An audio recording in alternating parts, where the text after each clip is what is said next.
కుదరదండి, నేను కుదరతావు, నేను కుదరతావు. మీరు వచ్చేయండి. నేను 13 సంవత్సరాలు చిన్న బాధపడండి, కాళ్ళు చెప్పి నన్ను బాధపడ్డా.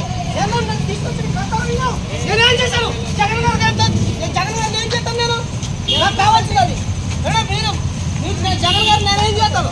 నేను బాధపడితే కాళ్ళు రూపాయలు ఉంటే నన్ను తీసుకొచ్చి అక్కడ మీడియావారు మీకు నేను జగన్ గారితో మాట్లాడలేదు. జగన్ గారితో మాట్లాడితేనే ఉంటాను. లేదా నా సావులు మీరు పోతారు కళ్ళారది, నా సావులు మీరు పోతారు. అది నన్ను తీసుకెళ్తే ఊరుకోవాలండి. వద్దు, నన్ను ఎవరు ముట్టుకోవద్దు. అసలు ఇక్కడ ముట్టుకోవద్దు. నాకేమవుతుంది? నేను రాను, నాకు రాబోతు అవుతలేదు. నేను జగన్ గారికి కలవాలి. నేను రాను బాబా. నేను జగన్ గారిని కలిసిదాకా ఎక్కడికి వెళ్ళను. నన్ను ఇలాగ అన్యాయం చేస్తున్నారు. నేను ఎవరినైనా ద్రోహం చేశాను. నా ఆధార్ కార్డు ఇదికోండి. నాకు జగన్ గారితో మాట్లాడాలి. నేను జగన్ గారితో మాట్లాడుతాను. నేను ఎక్కను, నేను ఎక్కనాడు, నేను ఎక్కన చూసుకోండి. అవన్నీ నా ఏమైనా ఉంటే చూసుకోండి. ఎక్కడికి వెళ్ళను. ఈ పాసలేమో పని చేయమంటాడు. ఈ పాసలు పని చేయమని ఇంకెందుకన్నా కష్టపడి పాస్ తెచ్చుకున్నాను. నేను ఈ పాస్ తెచ్చుకున్నా కూడా వెళ్ళలేదు.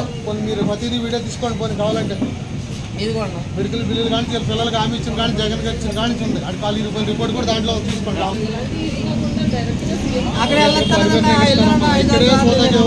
ఎక్కడ పాస్ ఉంటే వెళ్ళలేదు. అక్కడ 5 సంవత్సరాలు నరకం చూశాను. ఆయన కూడా తిట్టారు. అప్పుడు గమ్మున చేసి పెట్టి నీటి కానీ లేదు. ఇప్పుడు ఇప్పుడు వైఎస్ఆర్ జీపీ నా ప్రాణం పోయే వరకు వైఎస్ఆర్ జీపీ. మధ్యలో వేరే పార్టీకి వెళ్ళడం లేదు కదా, అలాగే తిరుగుతాడు కదండి.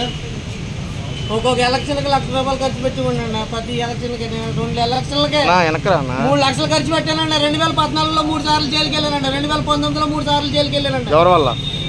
వైఎస్ఆర్ పార్టీ తరఫున తెలుగుదేశం వాళ్ళు పెట్టారు అక్రంగా. నేను ఖాళీ రూపాయి కూడా ఇంట్లో పెట్టి ఇంట్లో ఉన్నవాడిని తీసుకెళ్ళిపోయారు 3 సార్లు.